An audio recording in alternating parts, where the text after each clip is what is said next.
The tapes from the Abandoned Asylum. There's a reason most people avoid old abandoned asylums. They aren't just crumbling buildings. They're scars, physical reminders of a time when the forgotten and unwanted were hidden away behind locked doors. Inside, you find peeling walls, broken furniture, the smell of mold, and an unsettling silence that presses down on you. But what if I told you that in one such asylum, tucked deep in the woods of Pennsylvania, someone discovered a series of mysterious VHS tapes that hinted at something much darker than just decay and neglect? This is not a ghost story. This is something much stranger. It begins with three curious college students, but it doesn't end with them. And before we get into it, I want to say this. Even though you're a world away, your support means the world to me. So if you enjoy strange, dark, and mysterious stories, please like this video and subscribe to Tangled Logic. It helps more than you know. The place at the center of this story was Ridgeway Asylum. Built in the 1920s, it was meant to be a modern psychiatric hospital, a place where patients could supposedly be treated with cutting-edge care. That's what the brochure said, anyway. But behind closed doors, Ridgeway had a darker reputation.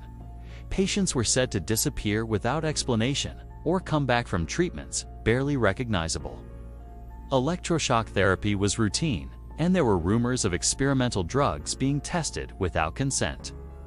By the mid-1970s, multiple lawsuits and allegations were swirling.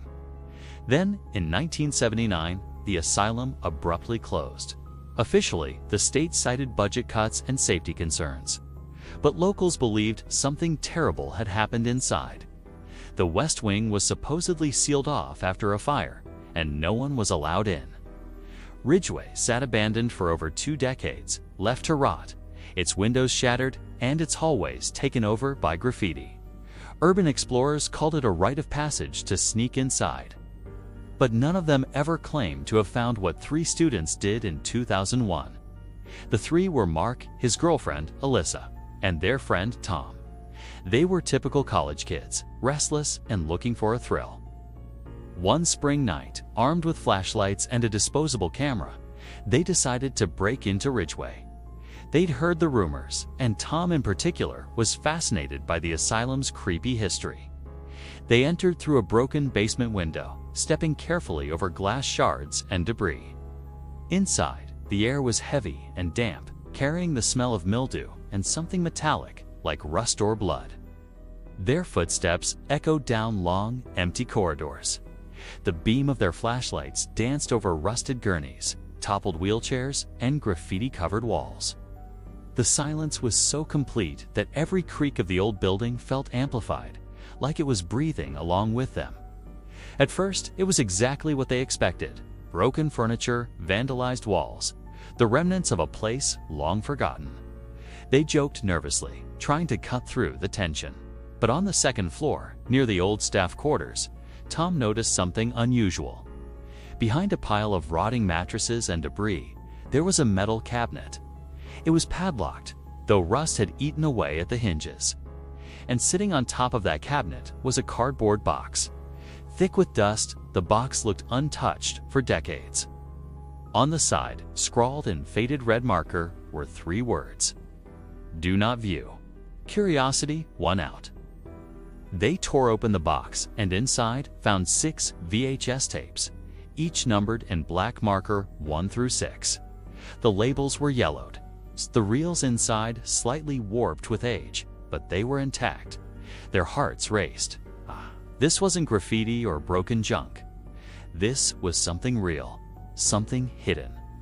Without thinking twice, they grabbed the tapes and hurried out of the asylum, not realizing that by taking them, they'd crossed a line they could never step back over. Back in Mark's apartment that night, they set up an old VHS player. The first tape slid in with a hiss of static before an image appeared. A hospital hallway. The date stamped in the corner read October 12, 1978.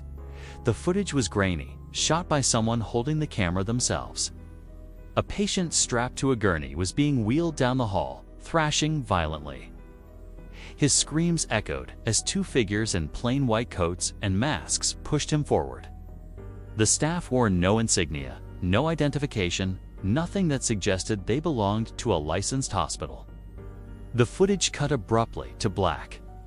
Alyssa immediately felt sick.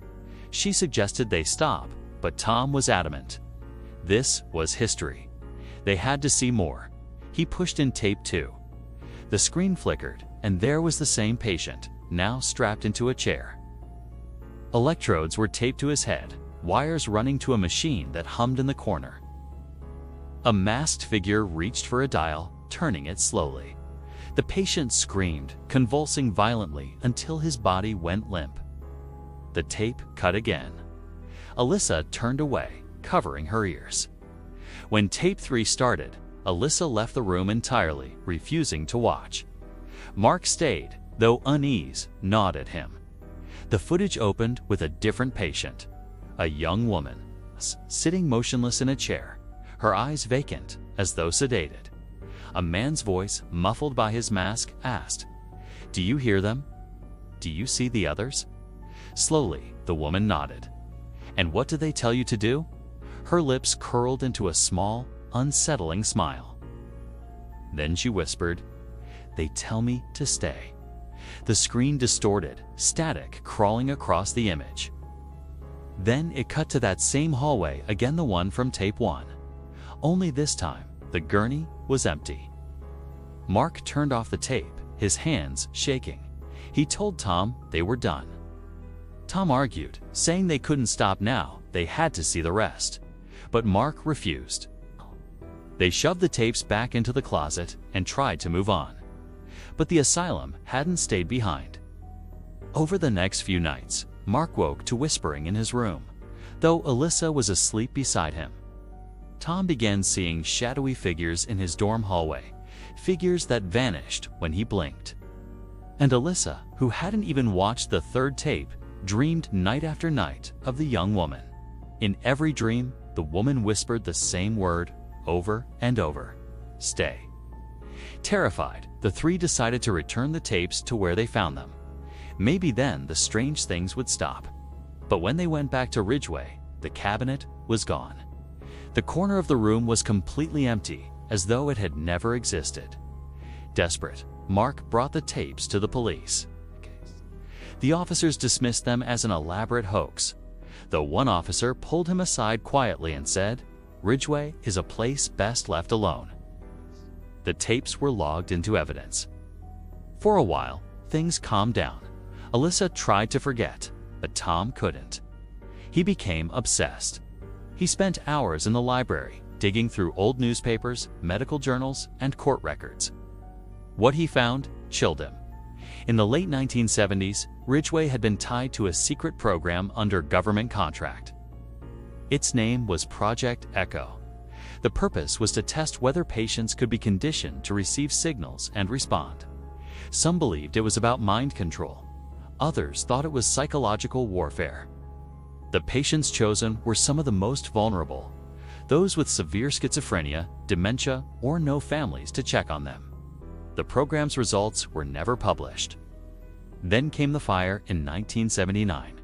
Ridgeway was shut down, and all records of Project Echo were lost. Tom became convinced that the tapes were the missing evidence.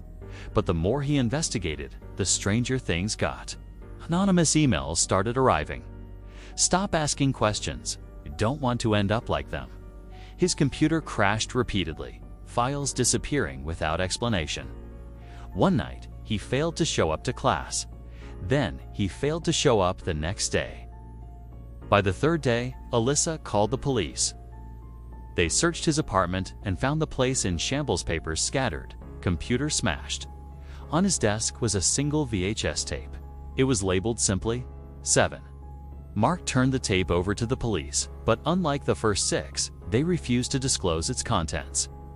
The official statement was vague. Tape 7 contained no evidence of criminal activity. But Mark wasn't convinced. He believed it showed what happened to Tom. Online forums lit up with theories. Some said Tom was silenced by people who didn't want Project Echo exposed. Others believed he'd been pulled into whatever force lingered at Ridgeway. Alyssa tried to move on, but Mark spiraled into paranoia. He believed he was being followed, that people were watching him. A year later, he dropped out of school. Shortly after, he vanished. His last words to Alyssa were a warning. Don't ever go back to Ridgeway. They're still in there. Today, Ridgeway Asylum remains off-limits. Its crumbling walls stand like a skeleton in the woods, guarded by local authorities who warn trespassers away. But the legend of the tapes has never died. Every few years, a grainy clip surfaces online claiming to be part of the Ridgeway collection. They show distorted figures, patients screaming, masked men adjusting machines. None have ever been verified. Some investigators insist the tapes were destroyed years ago. Others whisper that they're still being studied in secret, locked away in a government archive. What's undeniable is that the 3 students who found them were never the same. So, what were the Ridgeway tapes? Genuine evidence of a disturbing government experiment, a cruel hoax staged by staff who knew the asylum was closing. Or something far stranger, something that refuses to stay hidden. We may never know. But here's the unsettling part. If you search the patient logs from 1978, there is no record of a young woman matching the one on tape 3. No name, no file, nothing. It's as though she never existed. And yet, she's the one people still claim to see in their dreams, whispering the same word: stay. Even though you're a world away, your support means the world to me. If this story gave you chills, please like this video and subscribe to Tangled Logic. We dive into the darkest mysteries, unsolved cases, and chilling stories that don't just scare you, they stay with you.